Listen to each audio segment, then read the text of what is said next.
BBM naik juga, harga semua naik lah ya. Terus akhirnya banyak terjadi PHK juga di mana-mana. Pasti banyak dari kita, mungkin ada beberapa dari kita itu yang mengalami itu, betul ya.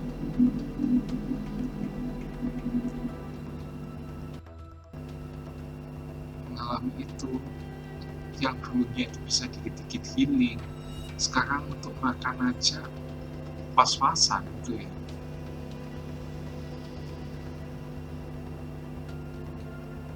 Nah, di program Truth is Fun kali ini kita akan membahas apa sih yang seharusnya dilakukan oleh orang Kristen saat ada krisis keuangan atau pribadi. Nah, cara kita menghadapi badai keuangan sebagian besar bergantung pada sikap kita tentang siapa pemilik uang itu sejak awal. Apakah kita memandang uang kita sebagai milik kita?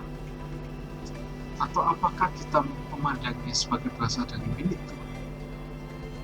Jika kita memandang penghasilan kita berasal dari Tuhan, akan jauh lebih mudah untuk menghadapi masalah-masalah sulit dan situasi keuangan yang berat. Baik kita kehilangan atau menghasilkan uang, semuanya adalah milik Tuhan dan semuanya itu berada di bawah kendalinya. Dan itu adalah konsep yang benar-benar membebaskan kita dari setiap kekhawatiran. Itu walaupun kita secara kenyataan uang itu tidak ada di kita, tapi kita tetap percaya Tuhan itu memelihara kita. Tuhan menciptakan kita dengan talenta dan karunia tertentu yang harus kita gunakan bukan hanya untuk mencari nafkah, tapi juga untuk membantu kita menjalani hidup kita sedemikian rupa sehingga membawa kemuliaan dan kehormatan baginya, seperti yang dikatakan di Roma 12 ayat 1-2. Karena itu, saudara-saudara, aku mohon kepada demi belas kasihan Allah untuk mempersembahkan tubuhmu sebagai persembahan yang kudus dan yang berkenan kepada Allah, yang merupakan ibadah yang sejati. Janganlah kamu menyesuaikan diri dengan dunia ini, tapi hendaklah kalian diubah dengan pembaruan pikiran kalian, supaya kalian dapat membedakan apa yang jadi kehendak Allah, apa yang baik dan yang berkenan dan yang sempurna. Ini terjemahan kasar dari versi ESV ya. Itu jangan bingung kok beda ya. Dan juga di 1 Korintus 6 ayat yang ke-20. Karena kamu telah dibeli dengan harga yang mahal, karena memuliakan Allah dalam tubuhmu. Jadi sementara kita tumbuh dewasa karir masing-masing hingga dewasa dan memulai hidup kita, anggota masyarakat yang berkontribusi menghasilkan uang dan mengumpulkan harta benda di sepanjang jalan kehidupan kita, kita juga harus melayani dan menyembah Tuhan dengan segenap jiwa raga kita. Kita tidak dapat melakukan itu jika kita menganggap semuanya milik kita dan bukan miliknya.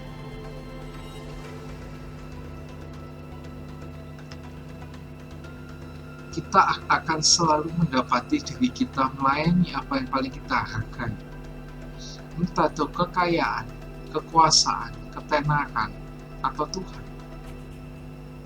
Alkitab menunjukkan kepada kita bahwa Yesus sangat mengetahui godaan uang dan harta benda.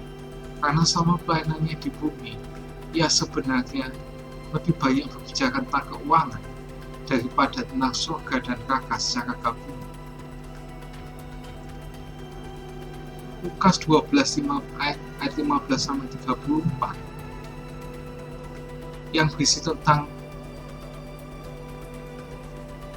kewaspadaan tentang segala ketamakan yang sangat baik tentang sikap yang seharusnya kita miliki terhadap uang dan harta benda yang sangat dan kita sangat layak untuk dibaca dan dipelajari dengan penuh doa.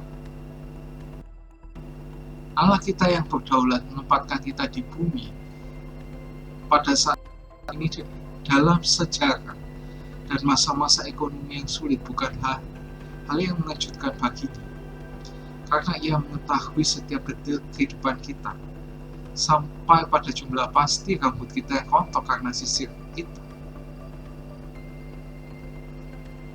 Seperti katakan di Matius 10 ayat 30, tapi bahkan rambut di kepalamu pun semuanya terhitung. Lukas 12 ayat 27, bahkan rambut di kepalamu pun semuanya terhitung. Jangan takut, kamu lebih berharga dari banyaknya burung pipit.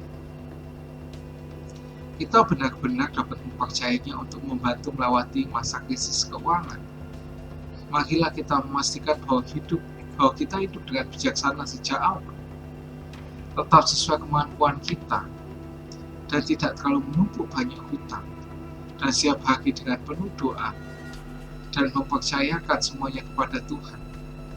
Kemudian kita dapat saling menguatkan dengan kata-kata Paulus dalam Filipi 4 ayat 19, Allah dan Allahku akan mencukupi segala kebutuhan sesuai dengan kekayaan dan kemuliaannya di dalam Kristus Yesus. Nah, saat ia memuliakan Allah, ia juga mempercayai dalam setiap situasi ia ini. Paulus ya, maka itu ingat ya, kalau kita itu menganggap kalau uang itu adalah punyanya Tuhan, maka ada ataupun gaknya uang, kita gak bakal bingung.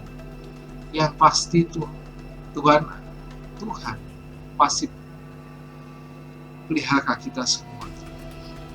See you and God bless you.